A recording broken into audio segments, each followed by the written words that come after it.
Hello નમસ્કાર વિદ્યાર્થી મિત્રો, નમસ્કાર વિદ્યાર્થી મિત્રો. હું તમારું મારી ચેનલમાં સ્વાગત કરું છું. તો વિદ્યાર્થી મિત્રો, ચેનલ પર પહેલી વાર આ ચેનલને સબસ્ક્રાઇબ કરી દેજો, બેલ નોટિફિકેશન હિટ કરી દેજો, જેથી આવનારી યુઝફુલ વિડીયો મળી શકે. તો વિદ્યાર્થી મિત્રો, આજે આપણે ધોરણ 7માં વિષય ગણિતમાં પ્રકરણ નંબર 9માં સ્વાધ્યાય 9.1 નો દાખલા નંબર 2 જોવા જઈ રહ્યા છીએ.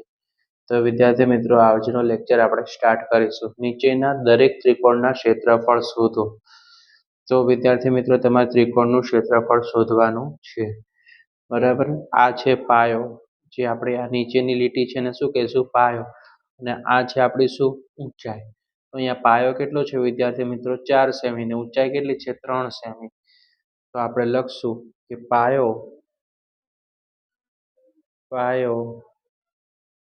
બી બરાબર 4 સેમી. બરાબર, ત્રિકોણનો પાયો કેટલો છે? બી બરાબર 4 સેમી. ઊંચાઈ કેટલી છે? ઊંચાઈ એટલે h કહેશું. h બરાબર કેટલા છે વિદ્યાર્થી મિત્રો? 3 સેમી. બરાબર, હવે શું કરશું આપણે? સૂત્ર લખવાનું કે ત્રિકોણનું ક્ષેત્રફળ બરાબર 1/2 ગુણ્યા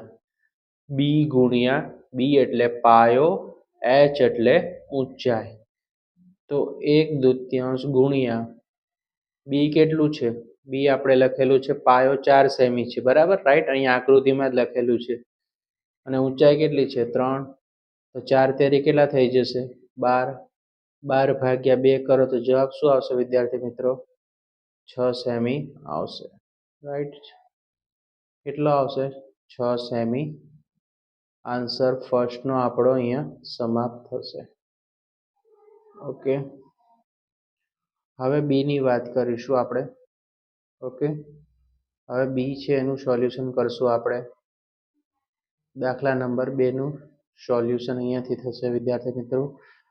રાઈટ, તો આમાં પાયો કયો બનશે આપણો?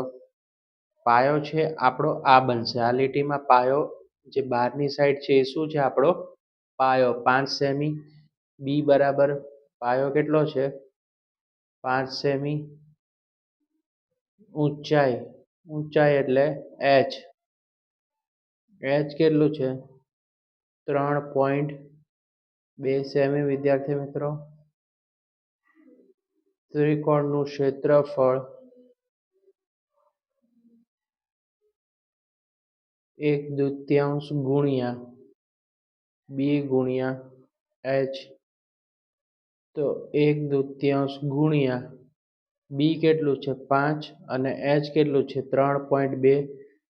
તો 5 ગુણ્યા 3.2 ગુણ્યા 1, તો કેટલો જવાબ આવશે આનો? તો આનો જવાબ આવશે 8 સેમી આવશે વિદ્યાર્થી મિત્રો. ઓકે, હવે સી ની વાત કરીશું. દાખલા નંબર 3 નું સોલ્યુશન. ઓકે વિદ્યાર્થી મિત્રો, 3માં છે જે પાયો છે આપણો કેટલો છે? આ છે આપણો પાયો છે અહીંયા બી. આ પાયો 3 સેમી છે ને ઊંચાઈ કેટલી છે? 4 સેમી છે વિદ્યાર્થી મિત્રો. તો આપણે લખશું કે પાયો બી બરાબર 3 સેમી. ઊંચાઈ કેટલી છે વિદ્યાર્થી મિત્રો? દાખલામાં ઊંચાઈને h વડે દર્શાવશું. કેટલી છે? 4 સેમી. હવે શું કરવાનું? ત્રિકોણનું ક્ષેત્રફળ છે. ત્રિકોણનું ક્ષેત્રફળ બરાબર કેટલું થશે વિદ્યાર્થી મિત્રો? 1/2 ગુણ્યા બી એટલે પાયો, h એટલે ઊંચાઈ. તો હવે શું કરવાનું વિદ્યાર્થી મિત્રો? 1/2 લખી નાખો. પાયો કેટલો છે? 3 સેમી અને ઊંચાઈ છે 4. 3 ચોકું કેટલું થશે? 12. 12 ના છેદમાં કેટલા લખશું? 2.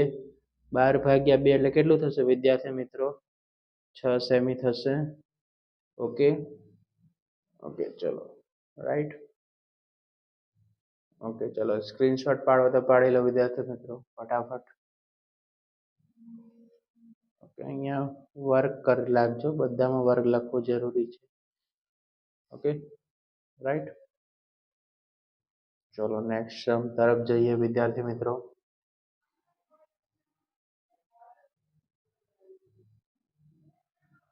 ઓકે, તો વિદ્યાર્થી મિત્રો આકૃતિ ડી છે તેમાં પાયો છે આપણો 3 સેમી છે અને ઊંચાઈ કેટલી છે 2 સેમી છે. ઓકે વિદ્યાર્થી મિત્રો, પાયો આકૃતિ ડી માં કેટલો છે? તો પાયો બી બરાબર 3 સેમી. વિદ્યાર્થી મિત્રો, હવે ઊંચાઈ એચ કેટલું છે? 2 સેમી. હવે તમારે ત્રિકોણનું ક્ષેત્રફળનું સૂત્ર લગાવવાનું છે. એકદમ ઈઝી છે. તો કે 1/2 ગુણ્યા બી ગુણ્યા એચ. તો 1/2 નું 1/2. બી કેટલું છે અહીંયા 3 સેમી અને ઊંચાઈ એચ કેટલું છે 2.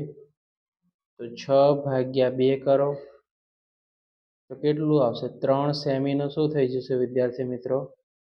વર્ગ થઈ જશે. બરાબર. ઓકે, ઓકે, આને પણ સેમી લખી કાઢજો. સેમીનો વર્ગ. અહીંયા પણ સેમીનો વર્ગ લખજો.